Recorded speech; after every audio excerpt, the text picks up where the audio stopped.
June 6th, 1944, a date etched in the annals of history, forever known as D-Day or Operation Overlord. In a daring display of courage and determination, the Allied forces embarked on a monumental mission, the invasion of Normandy. This audacious endeavor would forever alter the course of World War II and shape the destiny of nations. It marked the beginning of the end for Nazi Germany. The invasion of Normandy was an incredibly complex operation that involved many months of planning and preparation.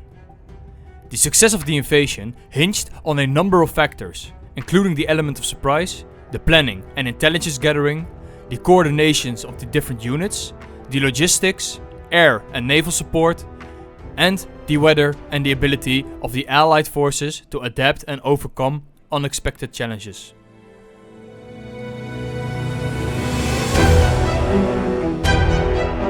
The planning of the Normandy invasion was a monumental task, requiring the combined efforts of the military leaders, intelligence operatives, and logistical experts.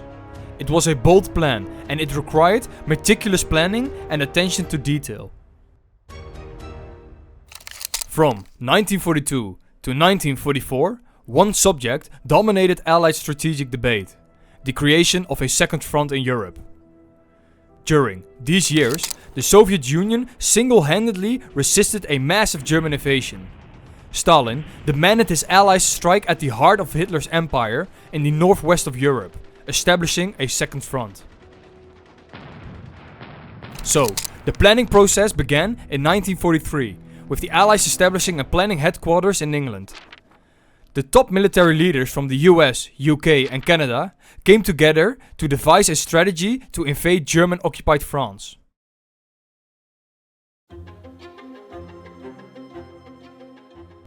They analyzed the geography of the area, the strength of the German defenses and the likely resistance they would face. The Allies knew that the Germans' defenses were formidable, that the Germans were really strong and they were well trained. Also, all the bunkers that they built, that they had great defense there.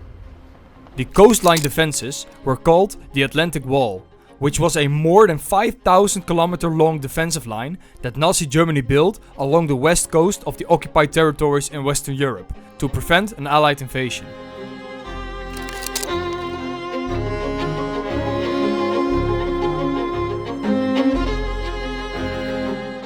The Allies also knew that the terrain along the Normandy coast would present significant challenges, with steep cliffs, rocky beaches and strong currents. To overcome these obstacles, they devised a bold plan that involved landing troops on 5 different beaches, with the objective of establishing a foothold and pushing inland to open a second front.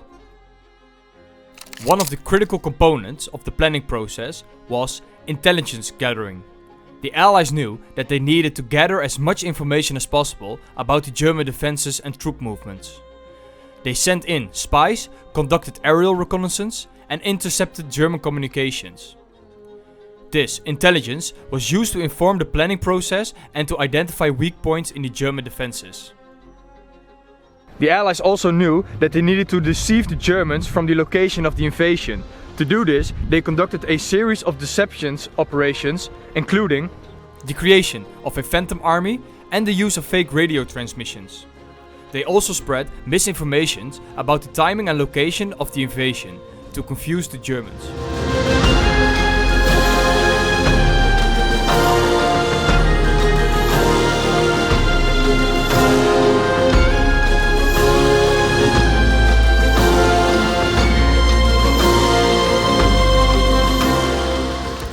Logistics was another critical aspect of the planning process. The Allies needed to transport troops, equipment and supplies to the invasion site, and they had to do so while avoiding detection by the Germans.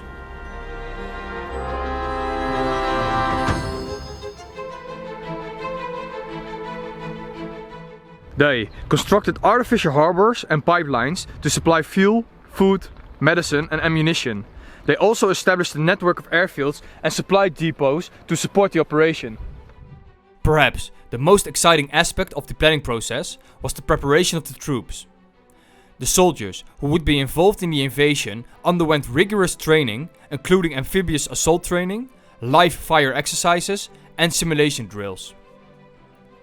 They practiced landing on mock beaches, navigating through obstacles and working together as a team. One of those practice landings was at Slapton Sands in England, and it was a complete disaster because 450 men were killed in action by friendly fire. As well as the Dieppe catastrophe in 1942 influenced subsequent Allied preparation for the invasion of Normandy. The Allies knew that they would be facing heavy resistance from the Germans, and they were determined to succeed. At the beginning of 1944, with preparations for the invasion of Europe well on the way, Allied planners sought to identify suitable objectives for the heavy bomber force. These included the German Luftwaffe in the west, particularly its fighting aircraft, the rail transport networks along which the German reinforcements would have to pass, and the enemy defenses on the shore of the Fortress Europe. The primary objective of the air campaign was to destroy German airfields, aircraft and other infrastructures in the lead-up to the D-Day invasion. This would prevent the Germans from launching an effective counterattack and provide cover from the amphibious landings. RAF Bomber Command and the USAAF 8th Air Force were supposed to be cooperating closely. The point-blank directive, issued after the conference of the Allied leaders at Casablanca at the beginning of 1943, had instructed the RAF and the USAAF Strategic Bomber Force to coordinate their efforts in an air campaign intended to fatally weaken Germany's military, industrial and economic structure prior to an Allied invasion. Bombing attacks by the Luftwaffe would be too costly, and D-Day itself would fail, unless Allied air superiority was achieved.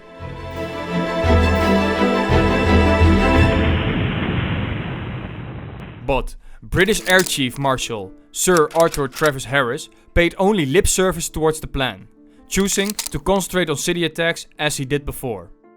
The point-blank directive became an American project. Unescorted raids in 1943 saw a lot of bombers getting shot down, but by the beginning of 1944 the Americans had been reinforced and they were now protected by long-range P-51 fighters.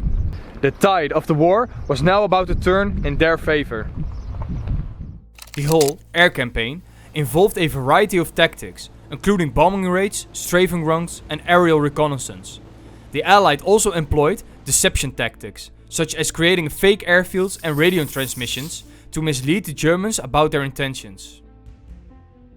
But the air campaign was not without its challenges. Bad weather, enemy flak and enemy fighters were a big challenge for the bombers and the air campaign in Normandy. And also, logistical difficulties was an obstacle for the Allies to overcome. However, the Allies were able to gradually gain air superiority over the Normandy area by the time of the Normandy invasion. Overall, the air campaign before the invasion of Normandy was a crucial part of the Allies' strategy to gain a foothold in occupied Europe. On the eve of the planned invasion of Normandy on June 5, 1944, General Dwight D. Eisenhower faced a difficult decision. A storm began to brew in the English Channel and the conditions had worsened, with high winds and heavy seas making it impossible for the landing crafts to cross safely. Eisenhower knew that proceeding with the invasion in bad weather could be disastrous. The rough seas would make it difficult to land troops and equipment, and the high winds would scatter the paratroopers, making it harder to coordinate the attack. In addition, the heavy surf could capsize landing craft, endangering the lives of the troops. By the morning of June 5th, it was clear that the weather wasn't going to improve. General Dwight D. Eisenhower had now a difficult decision to make. He knew that the success of the invasion depended on a number of factors, including surprise, the element of speed, and the ability to overwhelm the German defenders. But proceeding with the invasion in this type of bad weather could be a disaster. Eisenhower consulted with his meteorological team, who warned that the storm would continue for at least another day. The meteorological team predicted a break in the weather that could last between 24 and 36 hours.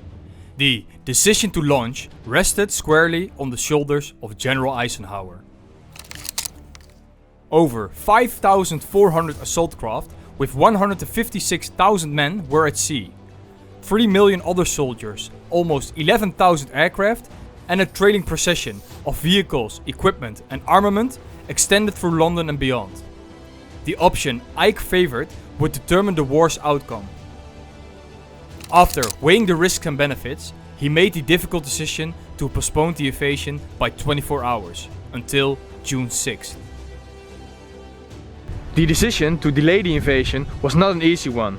It meant that the entire operation had to be rescheduled, and it gave the German defenders an extra day with a chance to find out about the invasion and where it would come.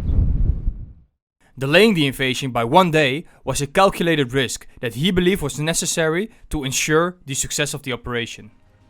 Ultimately, the decision to postpone the invasion would prove to be a right one.